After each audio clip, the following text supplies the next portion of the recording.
Hello, traveler. You're tired, and it's time to rest. We've gathered by the campfire to relax and listen to ancient stories. Grab your cup of warm drink and join us.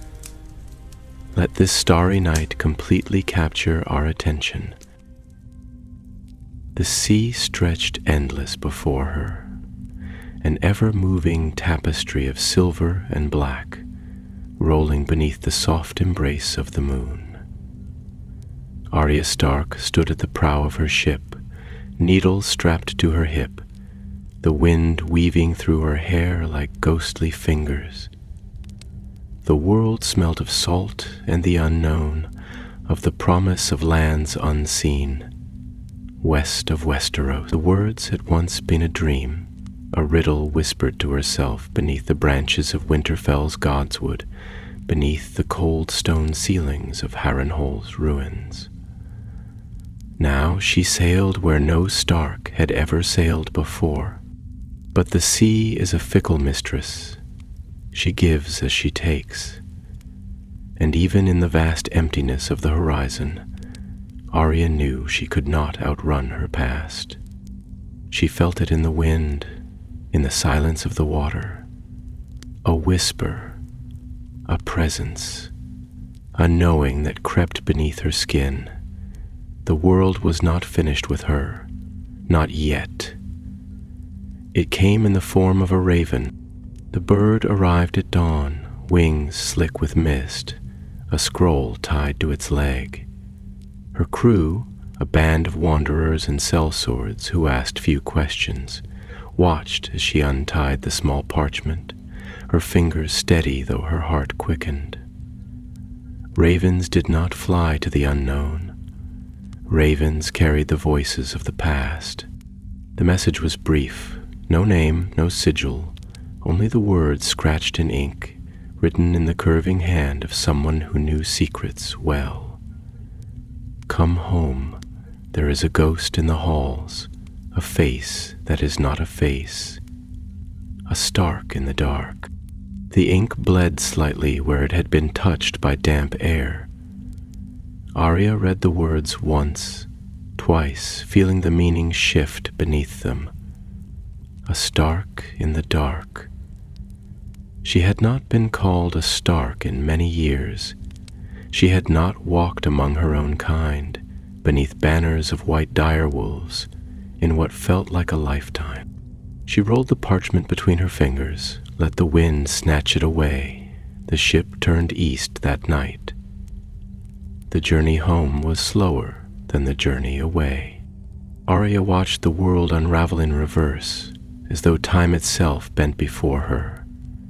She sailed past shattered castles and shores where once she had walked as a girl.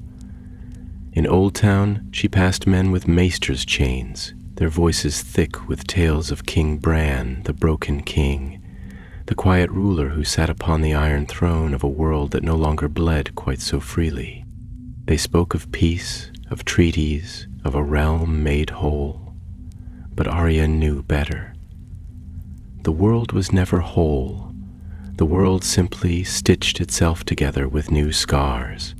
She stepped onto Westerosi soil once more in the dark of night, her feet light upon the docks of Gulltown. The scent of the harbor greeted her, thick with fish and damp wood, with the sweat of sailors who spoke too freely after their cups were emptied. She did not linger. By foot, by horse, by shadow, she crossed the land like a whisper. The great roads of Westeros stretched before her, familiar and yet foreign, a tapestry woven of memories she had buried deep. And all along the way she heard them, the whispers of a shadow that slipped through ruined halls, of men who had once bent the knee to the wrong king, found with their throats smiling red in the night, of a ghost who wore many faces, and then one name, a name spoken in hushed voices, a name she had not heard in years, Jaqen H'ghar, Winterfell rose before her like a memory she had almost forgotten. The walls stood tall once more, their scars patched, their broken towers rebuilt. The scent of pine and snow wrapped around her as she passed beneath the gates, her hood drawn, her steps light. The guards did not stop her. Perhaps they knew her in some deep, unspoken way. Or perhaps she was simply another shadow slipping through the cracks of the world. She walked through the courtyard, her fingers brushing against cold stone, against the rough wood of the training yard where she had once stood with Needle, a girl who had not yet learned the weight of death. But Winterfell had changed. The people still called it home, the fires still burned bright, but something was different. There was something in the air, a silence that did not belong. She found John's wolf first. Ghost. He stood near the edge of the godswood, his red eyes gleaming in the moonlight, his white fur streaked with the wildness of the north. He did not move as she approached. He only watched, as though he knew her even after all this time. "Hello, old friend," Arya whispered, kneeling before him, pressing her forehead against his. His breath was warm, steady, a living thing in a world of memories. And then a voice behind her. "Arya!" She turned. Bran sat beneath the weirwood tree, his pale hands resting upon the arms of his chair, his eyes knowing, distant, endless. The last time she had seen him, he had been a boy made of riddles. Now he was a king made of silence. "You knew I was coming," she said, though it was not a question. Bran did not blink. "I saw you before you left." The wind whispered through the trees. The old gods stirred in the leaves, listening. There's something here," Arya said. "Something wrong." Bran exhaled softly, the closest thing to a sigh she had ever heard from him. "There is a ghost in the halls, Arya. One that wears faces as well as you do." Her breath hitched. He knew. Of course he knew. The magic of the three-eyed raven stretched beyond time, beyond names. "It's Jaqen, isn't it?" she asked, but even as she spoke, she felt the answer coil in her chest like a cold blade. Bran's expression did not change. "No," Arya frowned. "No?" Bran's gaze settled on her, piercing, seeing through flesh and bone, through skin and memory. "It is you," he said. "It is your face they see in the dark. It is your hands that leave blood behind." Arya's blood ran cold. No, that wasn't possible. She had not killed in years. She had not walked the path of the many-faced god since she left Braavos. But the look in Bran's eyes told her something else. It told her that the past was not so easily buried. And in the silence of the godswood, where the red leaves whispered secrets only the old gods could hear, Arya Stark realized something chilling. Somewhere in the night, in the shadows between walls, someone wore her face, and the hunt had already begun. The godswood had not changed, but the weight of its silence pressed upon Arya in a way that was both familiar and foreign, as if she had stepped into a memory rather than a living place. The weirwood stood solemn, its pale trunk gnarled with age, its leaves like 1,000 blood-stained hands whispering secrets to the wind. She had always felt something watching here, something older than men, older than kingdoms, something beyond her own understanding. But tonight, the air was heavier. the quiet deeper, as if the gods themselves held their breath, listening, waiting. Bran sat beneath the tree, his fingers resting lightly upon the arms of his chair, unmoving but impossibly present, his gaze fixed not on her but on something beyond the veil of sight, a thread of time only he could follow. She had known him as her brother, but this was no longer the boy she had left behind, no longer the Bran who had once climbed the towers of Winterfell with reckless joy. His eyes had changed. They were vast, unfathomable, like the deep waters of a lake at midnight, holding reflections of things unseen, histories untold. Arya swallowed the unease curling in her gut. "Tell me what you mean," she said, her voice quieter than she intended. "Tell me why they're saying my name in the dark." Bran blinked, slow as the turning of the seasons. His breath was barely audible, barely a thing at all. "It is not your name they whisper," he said, his tone as measured as the falling of snow. "It is your face." A chill crawled over Arya's skin, though she barely moved. She felt the night pressing against her shoulders, the cold creeping into the spaces between her ribs. "That's impossible," she said, though doubt already seeped into her words. Bran tilted his head slightly, studying her the way one might study the movement of the stars. "Is it?" he asked, his voice absent of accusation, but full of something heavier. "You are a girl who wears many faces, a girl who became no one, who learned the ways of those who live in the spaces between truth and illusion. Do you think you are the only one who knows the art? Do you think you are the only one who watched in Bravos, the only one who learned?" Arya stiffened. "Jaqen," she murmured, the name like a dagger between her teeth. The thought had been a whisper in the back of her mind since she first heard the rumors, since the first time she had traced the blood left in the shadows and found the echoes of her own past. Is it him? Bran's gaze did not waver, did not flicker with doubt or certainty, only with the vastness of knowing. "No." "No?" The word was sharp, edged with something close to anger, but beneath it was something else, something fragile and unspoken. Bran's hands tightened slightly, the only movement he had made in minutes, his long fingers curling as if grasping something unseen. "There are many names, many faces. The House of Black and White was not built upon one man, one voice, one hand that holds the knife. There are others, always others."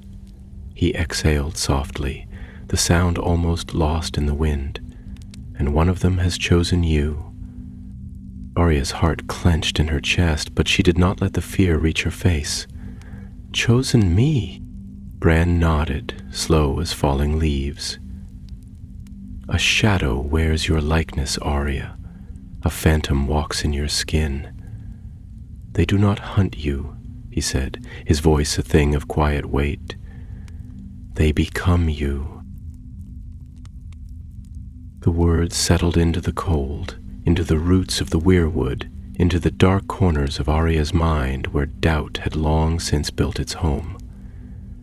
Her breath came slow, steady, though something in her pulse quickened. "Then I will find them," she said, the resolve iron in her voice.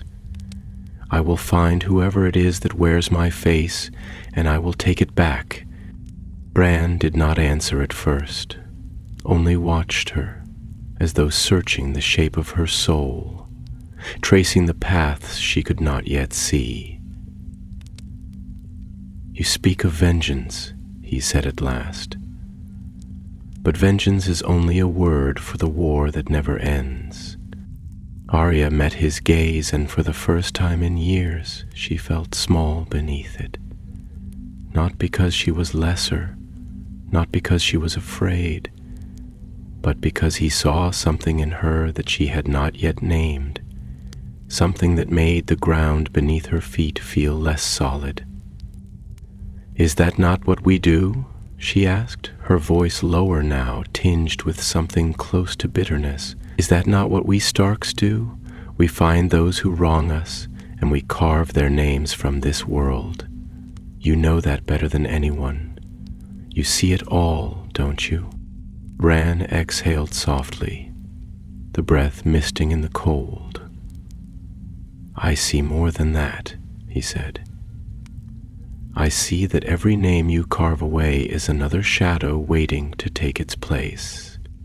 I see that every step taken in vengeance is another step away from home." Arya clenched her jaw. "And what if home is the place where the ghosts live? What if home is the thing that haunts me most?"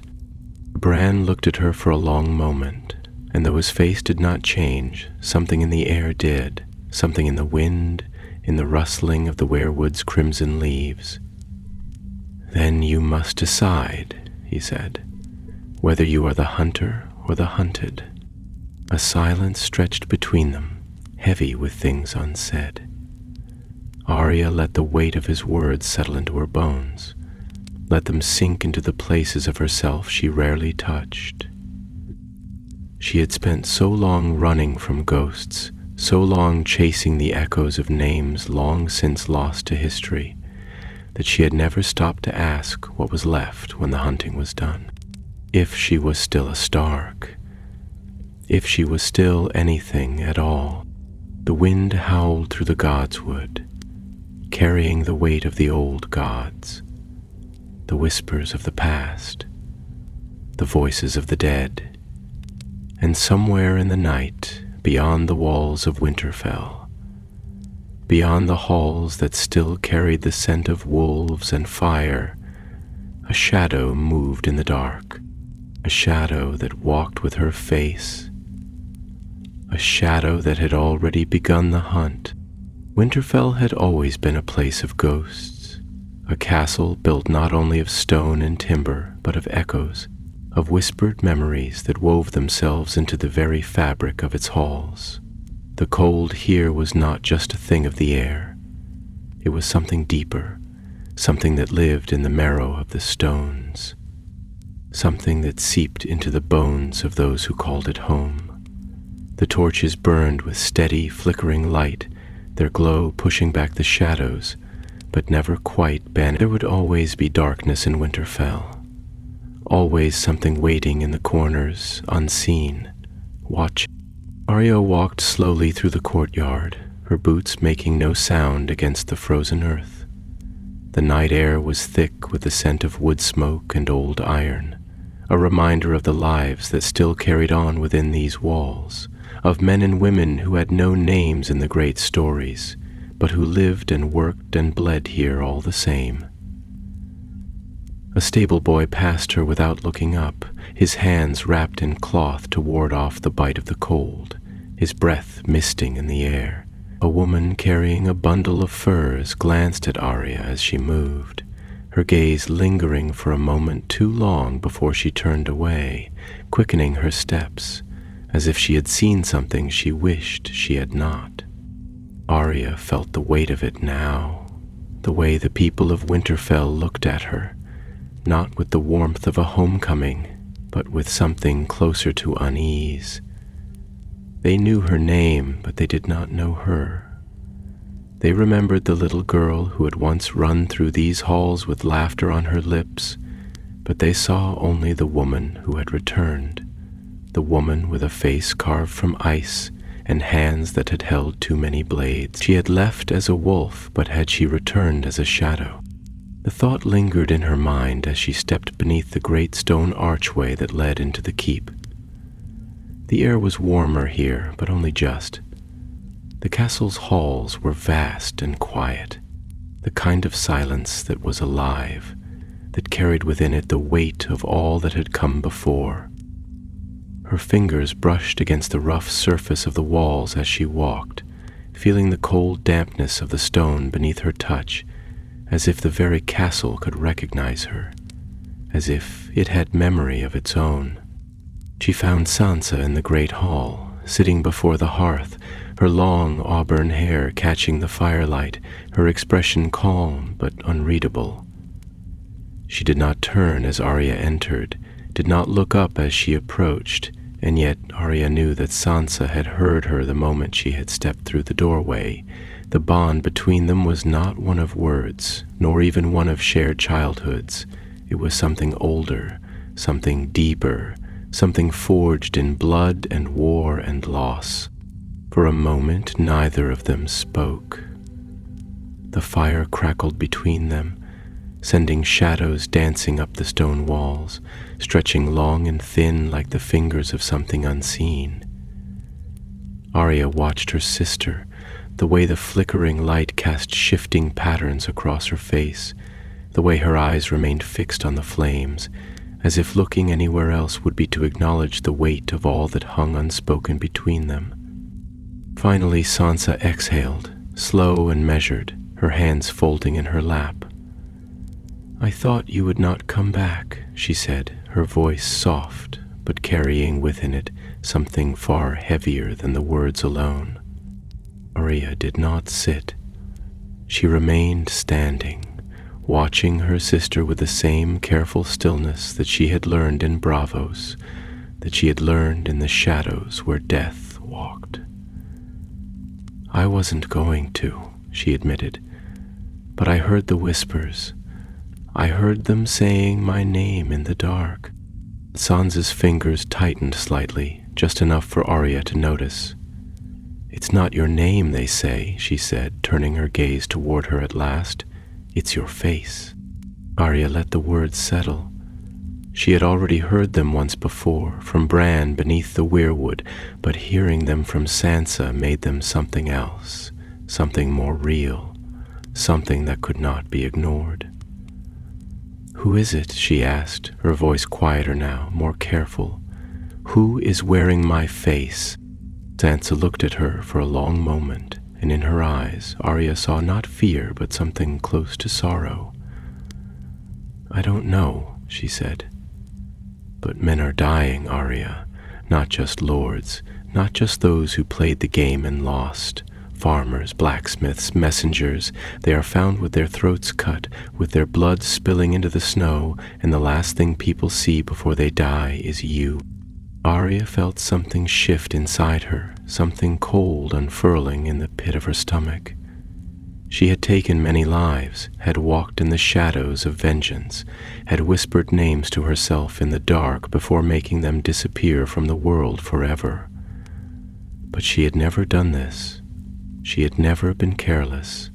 She had never killed for the sake of killing. "Where?" she asked, her voice sharper now, edged with something close to urgency. Sansa's lips parted slightly, as if she were about to speak, but then she hesitated, glancing down at the furs draped across her lap, her expression unreadable. "Everywhere," she said finally, "from the riverlands to the north, in the villages, in the forests. No pattern, no reason, just bodies." Arya clenched her jaw. No pattern, no reason. That was what unsettled her the most. Death had always meant something to her, always carried a weight, a purpose. The names she had whispered before she ended them had always been names that deserved it. This was different. This was a shadow killing without cause. This was someone who had taken the face of a Stark and turned it into something monstrous. Sansa watched her carefully, her gaze sharp beneath her calm facade. "You look troubled," she said. "You, who never looked troubled even when the world was burning." Arya exhaled, shaking her head slightly. "Because I don't understand it," she admitted, "and that frightens me." Sansa tilted her head, the ghost of something close to a smile touching her lips. "You don't frighten easily," she said. "What is it about this that unsettles you so?" Arya hesitated, then spoke, the words coming quieter now, as if she were speaking more to herself than to her sister, because I was ready to leave it all behind. Because I had made peace with the fact that I was no one and someone at the same time. Because I thought that if I walked far enough, if I sailed beyond where the maps ended, then I could become something else. And now I realize that I am still here, that no matter how far I run, my name, my face, my shadow, it will always find me. Sansa did not answer right away. She only watched the way the firelight cast flickering shapes across her face, watched the way Arya's fingers twitched slightly at her sides, as if she were holding a blade even when she was not. And when she finally spoke, her voice was softer, but no less certain. "Then you have to decide," she said, "whether you are still Arya Stark, or whether you are just another ghost walking these halls." The fire crackled between them, filling the silence, and Arya realized, with a weight in her chest she could not name, that she did not yet know the answer. The firelight danced across Sansa's face, catching in the subtle gold of her lashes, flickering in the depths of her blue-gray eyes, making them seem older than they should be, older than time itself. Arya had seen that look before, on Catelyn Stark, on their mother when she thought no one was watching, when grief was held behind the walls of quiet dignity, when duty and sorrow became one and the same. It was the look of someone who had spent too many nights in silence, waiting for news that never came, hoping for the kind of peace that was never meant for people like them. Winterfell had shaped them both, had carved them into two sides of the same coin. Sansa, with her patience, her keen understanding of the games men played, her quiet strength that did not seek attention but commanded it all the same. Arya, with her sharp edges, her restless spirit, her hunger for something beyond safety, beyond the simplicity of belonging. And yet, as she looked at her sister now, she saw herself reflected in her, in ways she never had before. They were both ghosts of the past, and perhaps that was why this conversation felt heavier than all the ones that had come before. The silence between them was thick, stretching like a cord that neither of them wanted to cut. Arya's fingers curled at her sides, restless, as if searching for the hilt of a blade that was not there. She had lived in the language of steel for so long that words sometimes felt foreign, as if speaking too much would unravel something that could never be put back together. But this was different. This was Sansa, and Sansa did not let silences sit unanswered. "You have to understand," Sansa finally said, her voice as steady as the cold wind beyond the castle walls. "What's happening now? It isn't just about you. It isn't just about a name whispered in the dark or a face seen in the moments before death. This is about Winterfell, about what it means to be a Stark in a world that still hasn't learned how to forget." She turned her gaze to the fire, watching as the flames curled and licked at the logs, reducing them to embers. We tell ourselves that the war is over, that the past has settled into history, but it never really does it? The past lingers in the stones, in the way people look at us when they think we don't see. We are still the children of Ned Stark, still the last remnants of a house that was broken and rebuilt in blood. And now the past has put your face on its ghosts. Arya exhaled slowly, feeling the weight of her sister's words settle into her chest like a slow-moving storm. Sansa had always had a way of cutting through things, of stripping them down to the raw truth beneath. It had not always been that way.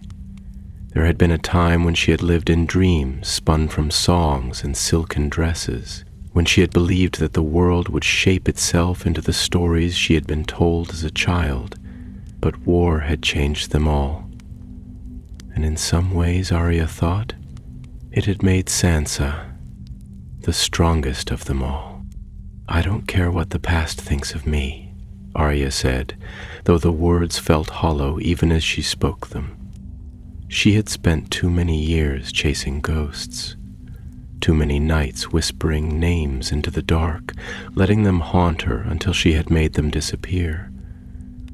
But this was different. This wasn't her past coming back to claim her. This was something else. Something she didn't yet understand.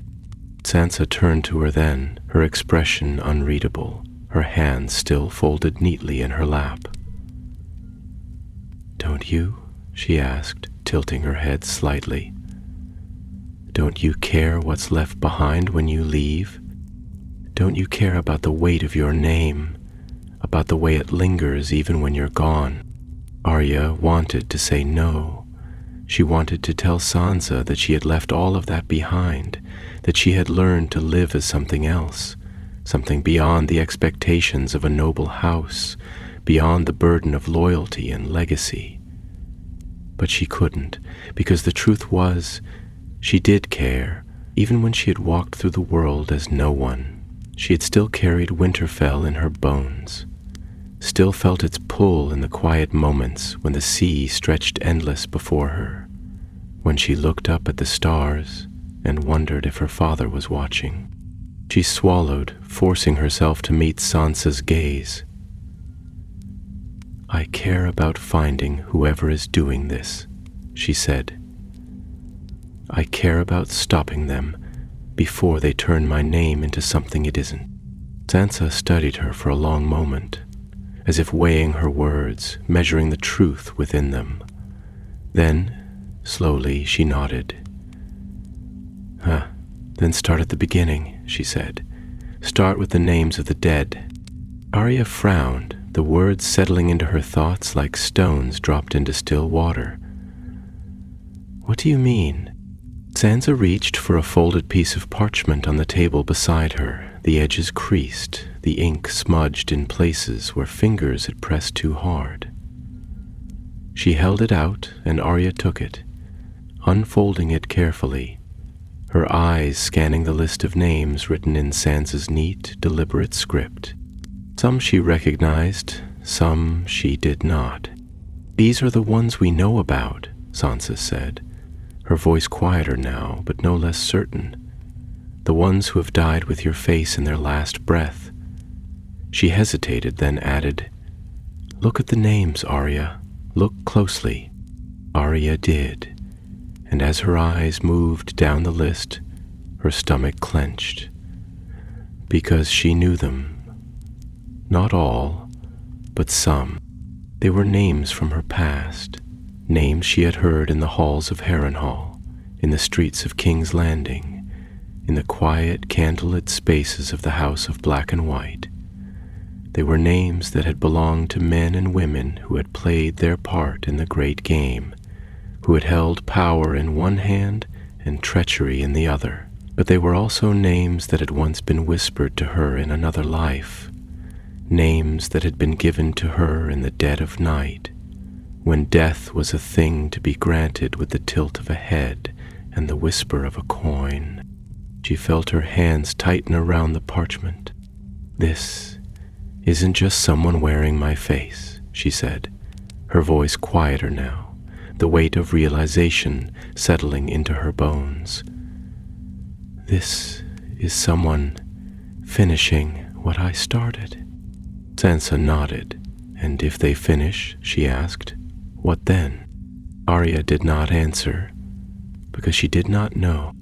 The fire crackled between them, and in the silence that followed, Arya felt something shift, something that had been waiting in the shadows, unseen, waiting for her to notice. This was not just a game of vengeance. This was not just someone pretending to be her. This was something far older, something that had begun long before she ever set foot in Bravos. And now it was coming for her.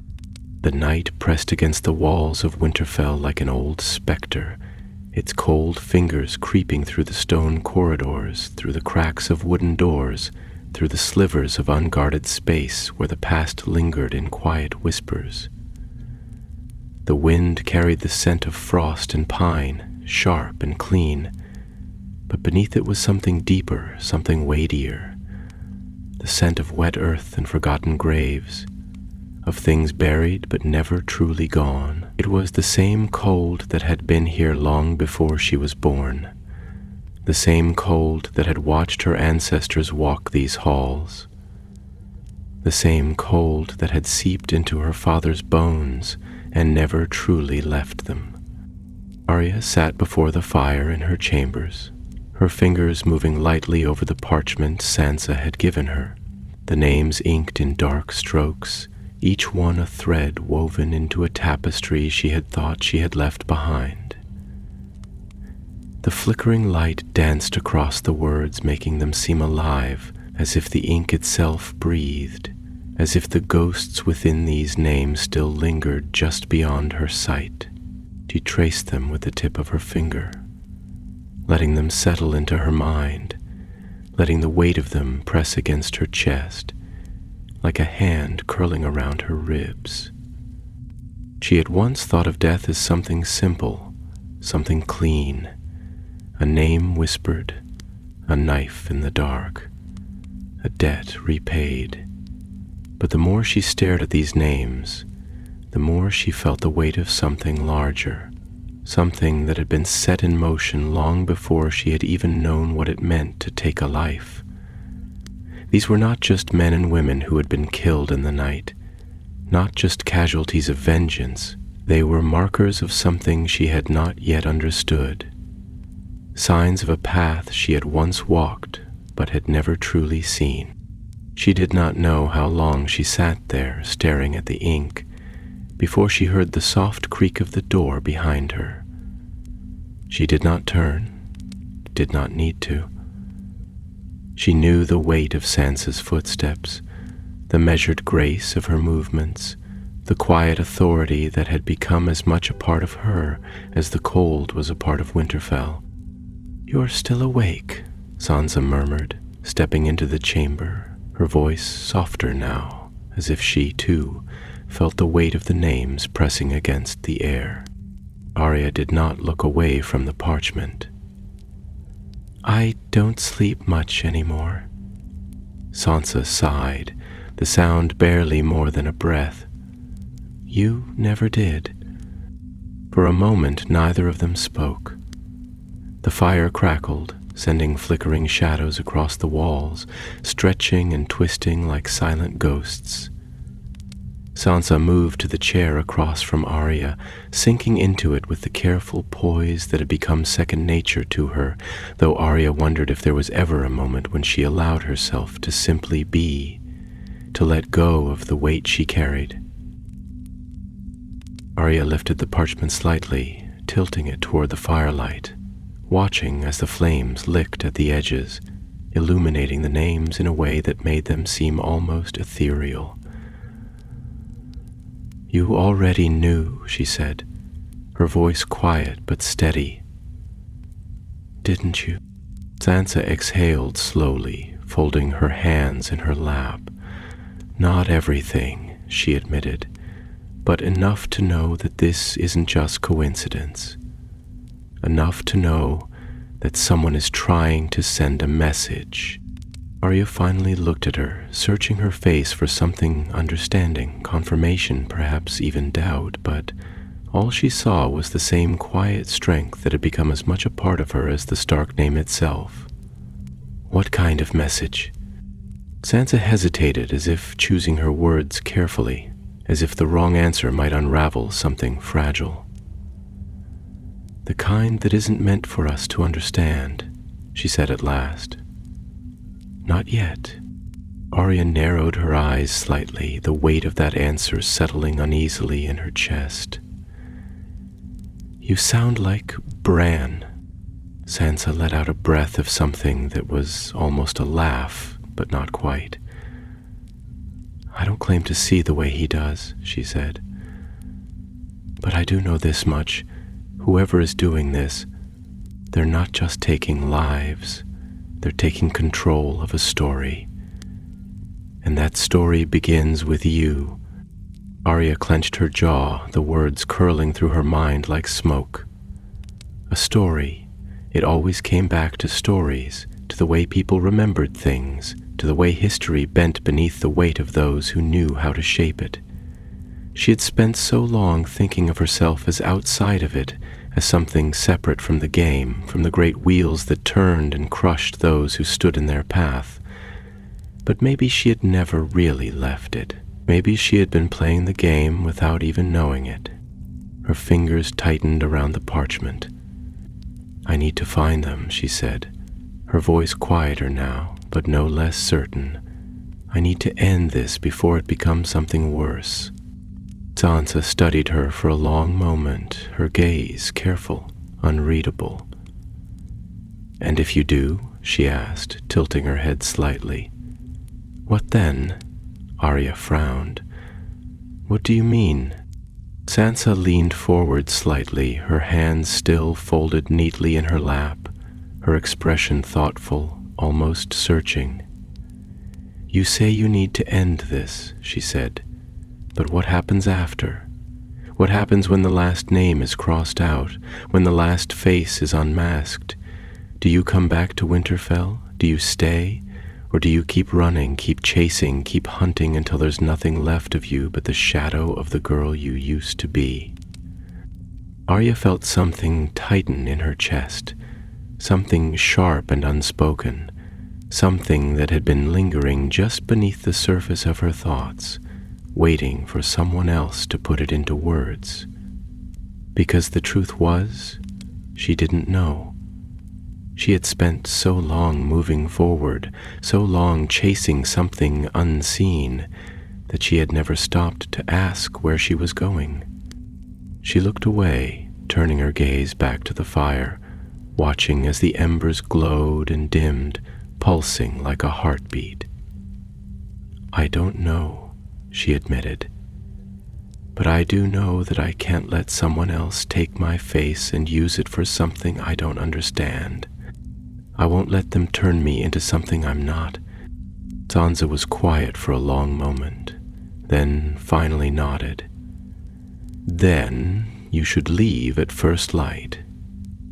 Arya looked at her, searching her face for any sign of hesitation, but there was none.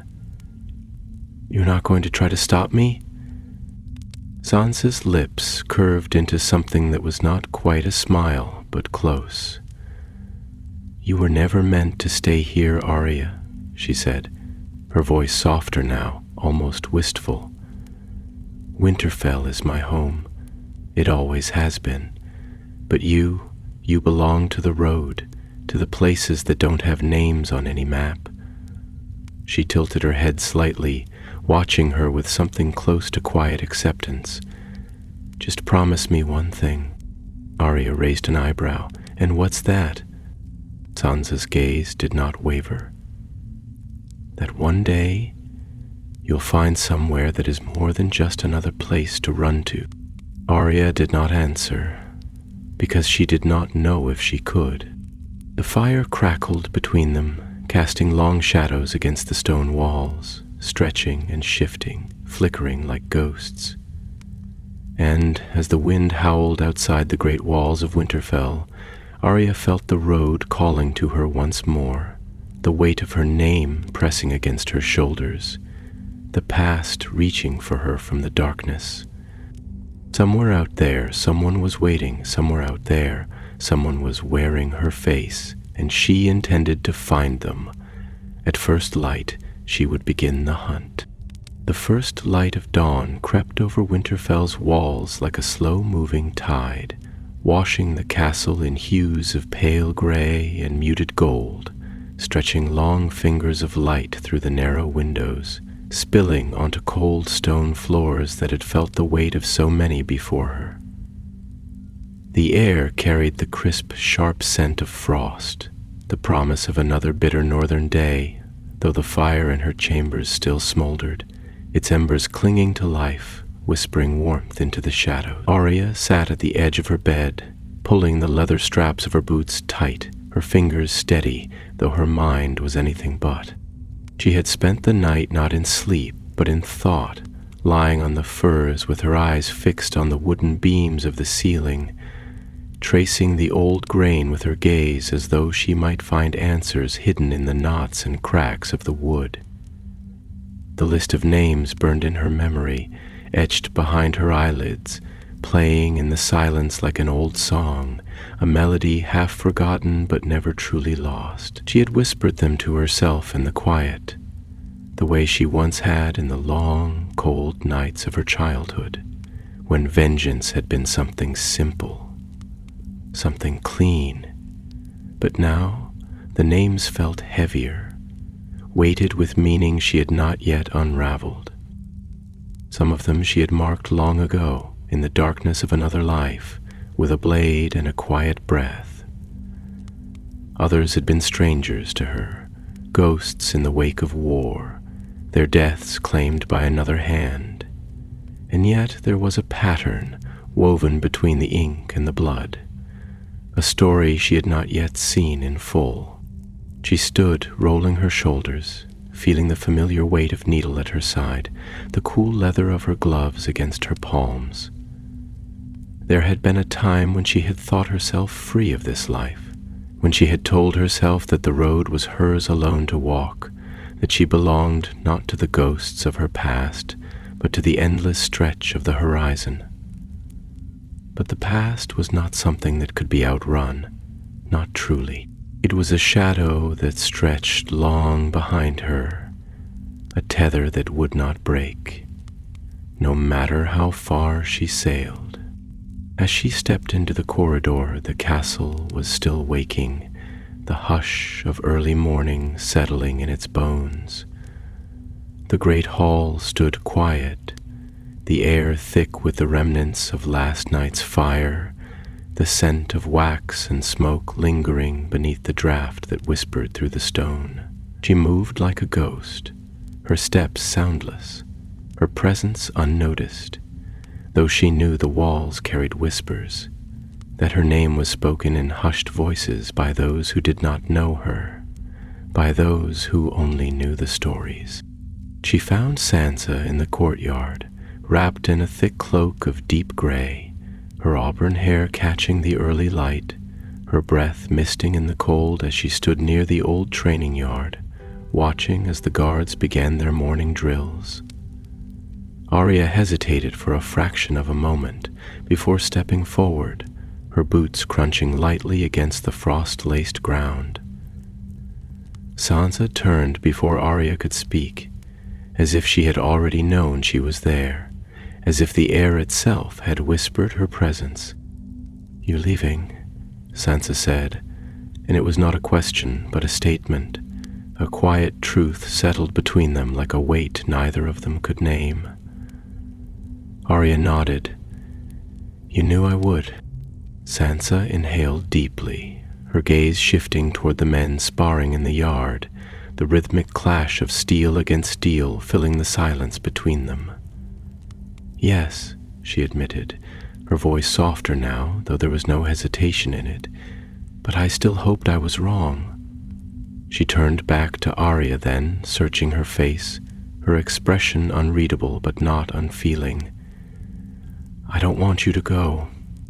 Arya felt something tighten in her chest, something quiet and unspoken, something she had long since learned to ignore. "You said it yourself," she murmured. "I was never meant to stay."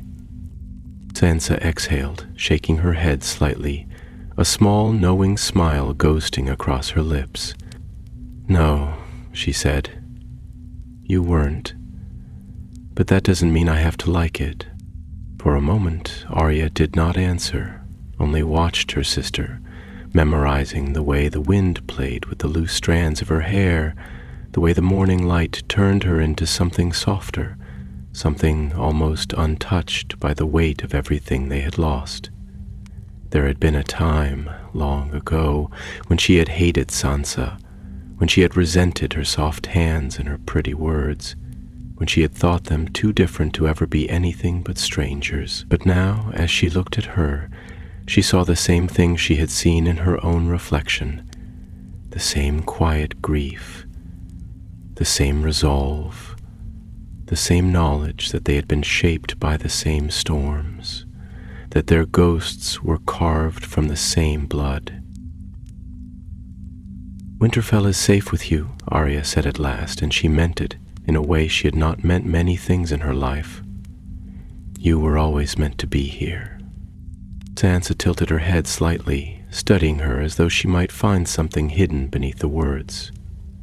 "And you were always meant to be anywhere but," she murmured, and this time there was no sadness in it, only understanding. Arya nodded. Sansa sighed, wrapping her arms around herself against the cold, her breath curling in the air between them. "Will you come back?" Arya hesitated, the question settling into the spaces between her ribs. It was not an easy one, not because she did not know the answer, but because she did. "I don't know," she admitted, and for the first time she allowed herself to feel the weight of it. "Maybe. One day."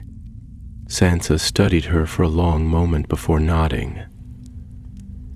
"Then I'll wait for that day," she said simply. Arya did not reply. Instead, she stepped forward, closing the distance between them, wrapping her arms around her sister in a way she had not done in years, in a way that spoke of things that could not be said in words. Sansa held her tightly, her grip steady, unyielding, as though she could keep her there by sheer will alone. And for a moment, Arya let herself believe that maybe, just maybe, she could stay. But she knew better. As the sun rose higher, she turned from Winterfell's gates, the road stretching before her, the hunt beginning once more. She did not look back. Somewhere out there, in the places where the world turned darker, where names were whispered in blood and secrets were carved into shadows, someone was waiting. Someone was walking in her skin, and she intended to find them. She did not know where this path would take her, did not know what answers lay hidden in the dust of old roads and forgotten faces. But she did know this: the past was not done with her, and she was not done with it. The road stretched out before her, long and winding, carving its way through the north like an old scar, its edges softened by time but never fully healed. The land was vast, untamed, as if it had barely noticed the wars that had been fought upon its soil, as if it had swallowed the blood and bones of men without a second thought. The air was sharp with the scent of pine and damp earth, the remnants of winter still clinging to the trees like a memory unwilling to let go. The world felt hollow in its silence, the weight of solitude pressing down upon her shoulders as she rode, her cloak heavy with frost, her breath curling in the air before vanishing into nothing. She had been on the road for days now, moving south, following a path that was not entirely hers, but one that had been laid out in the ink of Sansa's parchment, in the whispers of the dead. The names followed her like ghosts, lingering in the corners of her mind, shifting like shadows in the flickering torchlight of memory. She had hunted before, had traced the edges of vengeance like a blade pressed against her own skin, but this was different. This was not her war, and yet it had become hers, the moment she had seen her own face reflected in the stories. The moment she had realized that someone else had taken the mask she had once worn and made it their own. She did not know what she would find when she reached the first name on the list. Did not know if she was following a trail of blood or a trail of lies, But she knew one thing. Whoever had done this had chosen her face for a reason, and that reason would lead her to the truth. The first town she reached was little more than a cluster of stone houses huddled together against the cold, their thatched roofs dark with damp, their windows flickering with the weak light of dying fires. The streets were quiet, the kind of quiet that did not belong to the peaceful stillness of night, but to the kind of silence that came when people were waiting for something, when fear settled into the bones of a place and made a home of it. Arya could feel it in the way the villagers moved, in the way their eyes darted toward her and then quickly away, in the way the air itself seemed to hum with unspoken words. She rode slowly through the main square, her hood drawn low, her fingers loose against the reins, every sense attuned to the shifting weight of the world around her. A market stall stood abandoned, its wares covered with a thin layer of frost, the vegetables shriveled, the cloth draped over the counters stiff with cold. A dog skulked in the alley between two buildings, ribs sharp beneath its matted fur, watching her with wary eyes before slipping into the shadow. Somewhere in the distance, a door creaked open and then shut again, the sound swallowed by the wind. She dismounted near the tavern, the only place that still showed signs of life, though even that was dim. The wooden sign above the door swayed with the breeze, its edges chipped, the paint faded beyond recognition. The air smelled of stale ale and damp wood, of bodies huddled too close together, of a fire that had burned too long without enough fuel. She pushed open the door, stepping inside, and immediately felt the shift in the air, the way conversation stilled for the briefest of moments before picking up again, softer now, more careful. The room was filled with men and women who looked as though they had lived their whole lives on the edge of something too sharp to name, their faces lined with the kind of weariness that did not come from age, but from experience. A man in the corner nursed a mug of ale, his fingers wrapped tight around the handle, his knuckles white. A woman sat near the fire, her gaze fixed on the flames, her lips moving slightly, as if whispering something only the fire could hear. The tavern keeper, a broad-shouldered man with a beard streaked with gray, watched her with narrowed eyes as she approached the bar, his fingers tapping idly against the wood. "You're new," he said, his voice low, rough, the kind of voice that had spent years speaking to men who did not listen. Arya met his gaze, steady, unflinching. "So are the bodies," she said. A flicker of something passed through his expression. Wariness, perhaps, or something closer to recognition. He glanced toward the others in the room, then back at her, lowering his voice slightly. "You should leave it be," he murmured. "No good comes from asking questions about the dead." Arya tilted her head slightly, studying him. "No good comes from letting them pile up either." The man exhaled, rubbing a hand over his face before leaning in slightly. "They say she comes at night," he said, voice barely above a whisper. "Moves like a ghost, leaves nothing but silence behind.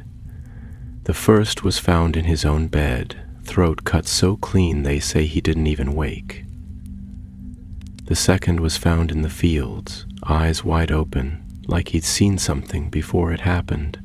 He hesitated, then added, "The third was found by his wife, sitting at the table, hands folded, knife in his chest, like he'd been waiting for it."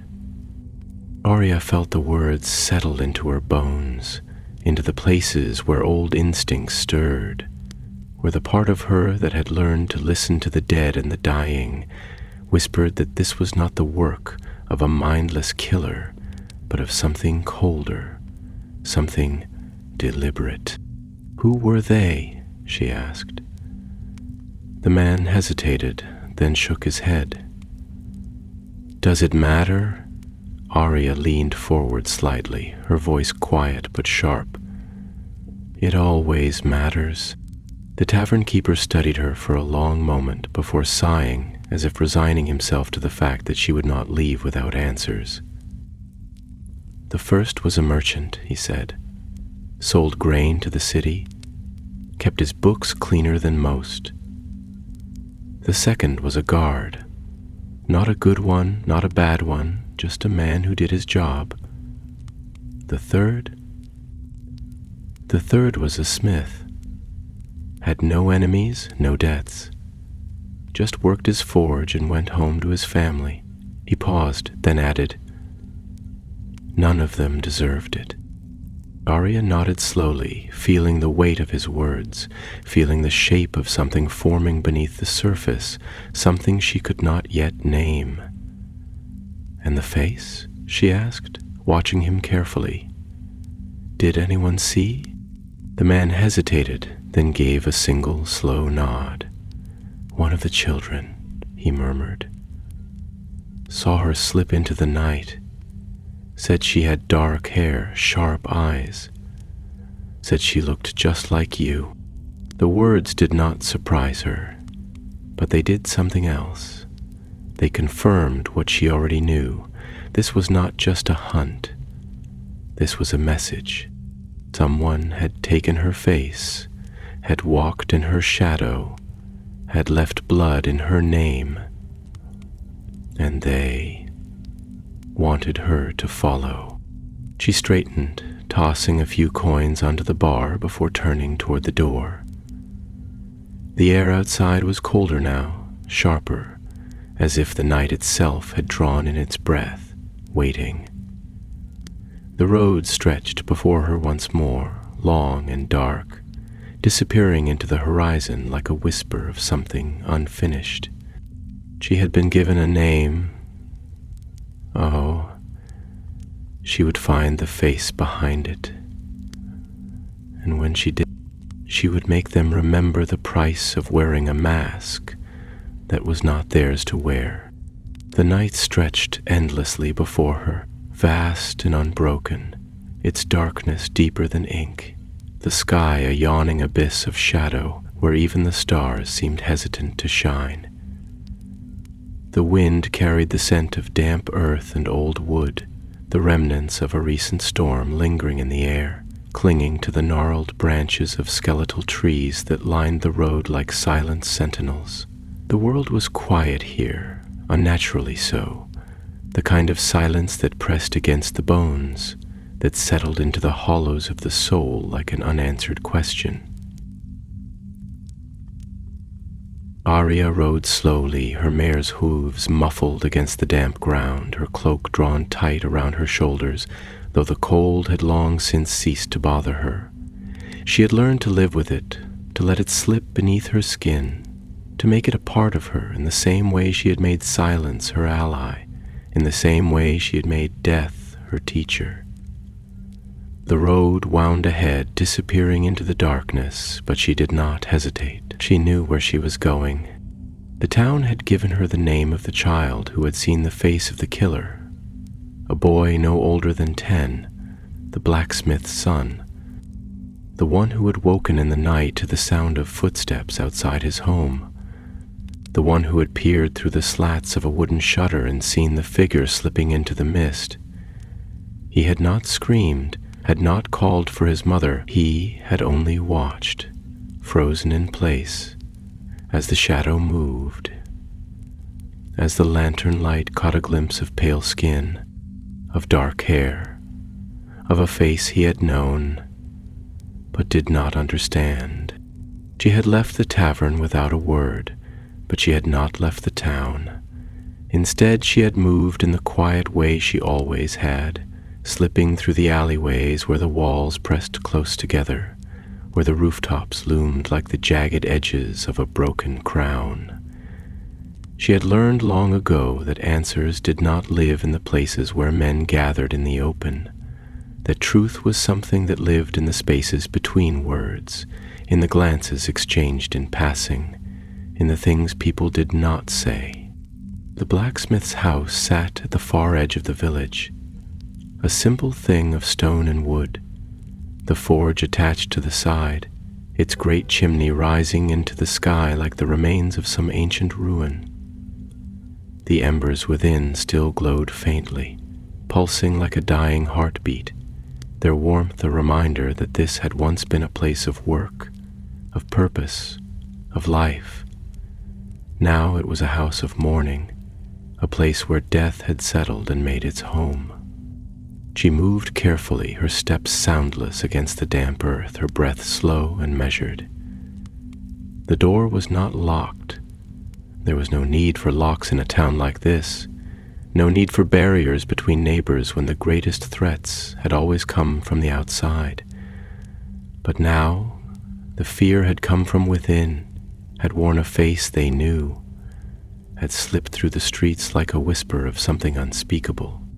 Inside, the air was thick with the scent of smoke and iron, with the lingering remnants of the fire that had burned in the hearth, now reduced to little more than a faint glow. A woman sat at the table, her hands folded in her lap, her eyes distant, unfocused, staring at something only she could see. The boy sat beside her, small, silent, his hands curled into fists against his knees.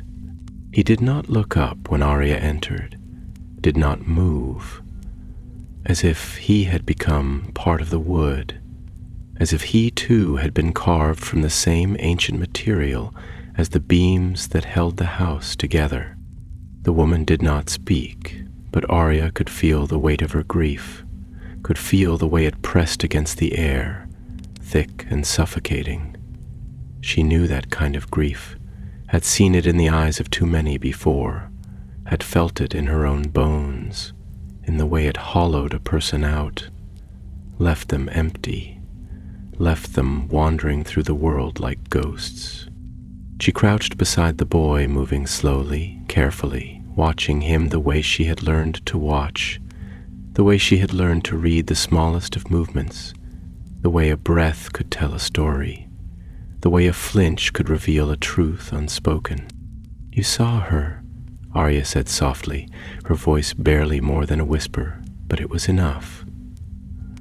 The boy's fingers twitched, his jaw tightening, but still he did not look at her. "You saw her," Arya repeated, slower this time, letting the words settle, letting them weave their way through the silence. "You saw her, and she looked like me." His breath hitched, the smallest of sounds, but it was there, and it was enough. He knew. He had seen, and he had not yet found the words to understand it. "Tell me," Arya said, leaning in slightly, her voice steady, certain, but not unkind. "Tell me what you saw." For a long moment he did not speak, and then slowly he turned his head, his dark eyes meeting hers, and she saw it there. Not fear, not confusion, but something deeper, a knowing, a recognition. "She wasn't you," he whispered, his voice so quiet that she had to strain to hear it. "She looked like you, but she wasn't." Arya felt something cold settle in her chest, something sharp and unyielding. "How do you know?" The boy hesitated, glancing down at his hands, fingers curling and uncurling as if searching for the right words, as if trying to grasp something just beyond his reach. "Because she smiled," he said finally. "She smiled, but it wasn't real. It wasn't right." Arya swallowed, the weight of the words pressing into her, making the air feel thick, heavy. She knew what he meant. She had seen it before, in the Hall of Faces, in the way the mask stretched over skin that was not theirs to wear. The faceless men did not just steal identities. They imitated them, embodied them, became them. But no matter how well they wore their stolen skins, there was always something missing, something that could not be replicated. A person's face was just a thing of flesh and bone, But their smile, that was different. A smile was something alive, something woven from the small, imperceptible moments that made a person who they were. It was the tilt of a head, the light in the eyes, the breath before the lips curved. It was something that could not be faked, not truly. She exhaled slowly, glancing at the mother who had not moved, who had not spoken, as if she had emptied herself of words long ago. Then she looked back at the boy. Where did she go? The boy blinked, then turned his gaze toward the window, toward the road that led out of the village, toward the darkness that stretched beyond. South, he murmured. She went south. Arya nodded, standing slowly, feeling the weight of the answer settle into her bones. South, toward the riverlands, toward the place where all things began, where the game had first been played, where names had been whispered into the night and had become something more than just names. She turned toward the door, her steps slow, deliberate. The road awaited, and so did the ghost that wore her face. She would follow, and when she found them, she would make them remember why she had never been just a name on a list.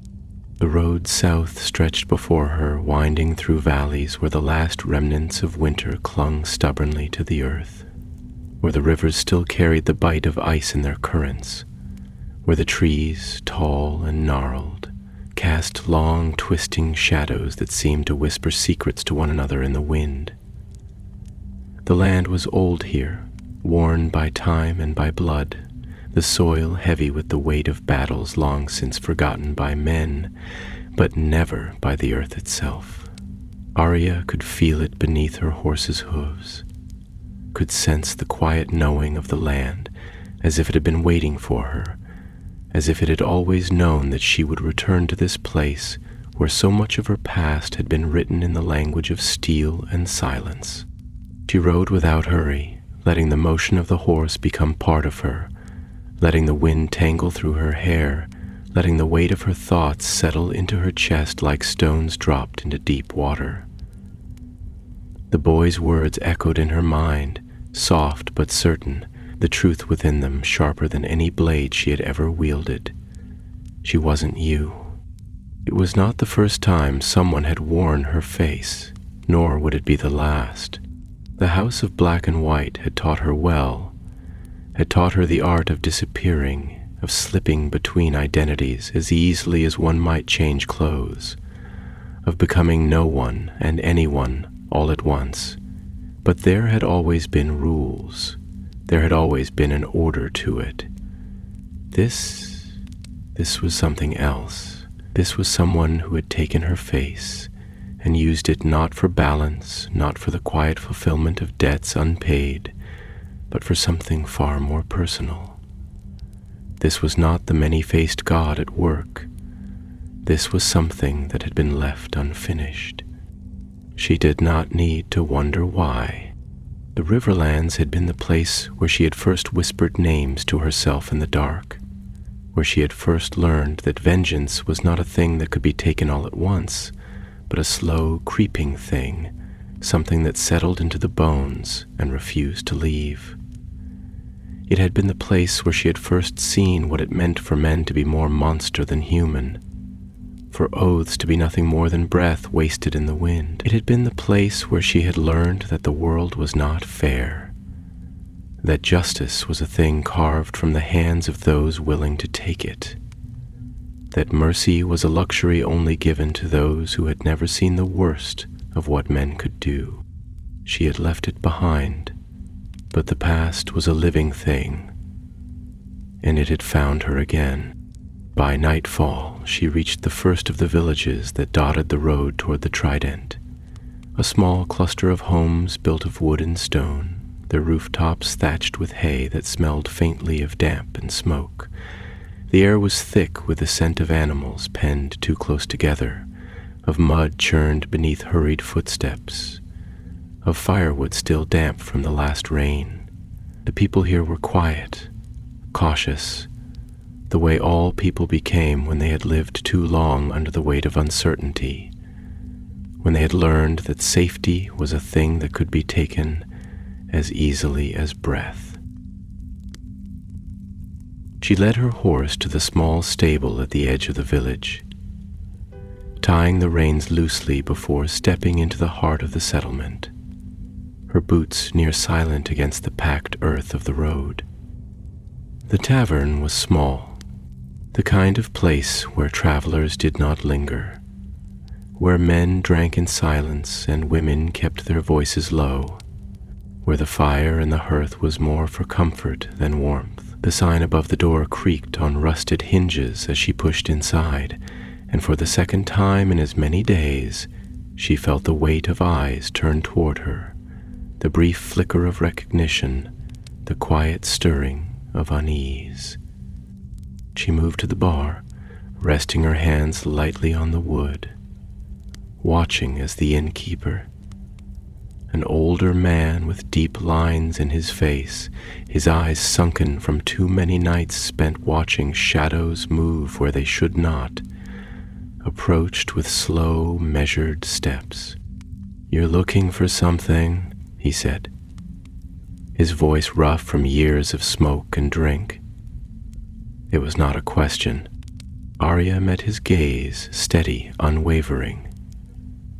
"I'm looking for a woman," she said, letting the words settle, letting him weigh them in the quiet way men like him did, men who had learned to measure the worth of words before answering them. The innkeeper's lips pressed into a thin line. "We don't see many women traveling alone." "She wasn't alone," Arya said. "She carried my face with her." The room went still, a silence so sharp that it cut through the air like a blade drawn in the dark. Somewhere near the hearth, a man shifted in his chair, his fingers tightening around the rim of his tankard. The innkeeper exhaled through his nose, a slow, deliberate sound. "Aye," he said at last. "She was here." Arya did not blink. "When?" "2 nights ago," he answered. "Didn't stay long, just long enough to be seen." "Where did she go?" He hesitated, glancing toward the door, as if half expecting someone to step through it, as if speaking the truth might summon something he did not want to face. "South," he said finally, "toward the twins." Arya felt her pulse slow, her heartbeat steady.